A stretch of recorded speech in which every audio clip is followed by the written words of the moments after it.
Felsefe pikirinin merkezinde duran paradokslar, hemişe duş gelen ýagdaýlarymyzy başgaça düşündirmäge mümkinçilik berýär. Paradokslaryň kömegi bilen dogry bilýänlerimiziň hemmesini nädogrydygyny pikir edip bilersiz.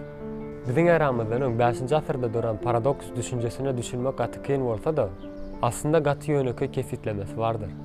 Paradoks näme?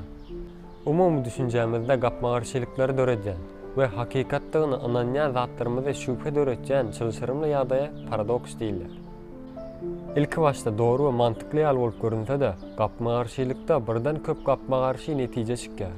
Geliň size paradoksyň nämeligini bir mysal bilen aýdyp bereýin. Eliňizde otly dolandyrşyny gözeňine getirin. Otly ýakynlaşýar we demir ýoluň bir ýerinde 5 adam dur. Öňüňizdäki düýmeni bassaňyz, otly ýol nütkedir.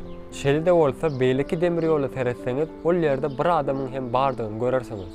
Hiçtat etmeseňiz, 5 adam öler. Ýöne düýme bassaňyz, bir adam öler. Ýöne şol bir adamyň ölümine siz jogap berersiňiz. Kararyňyz näme? Görşüňiz ýaly. Ähli, gapmagarçylyklar durmuşymyzda duş geljek mümkinçiliklerimizdir.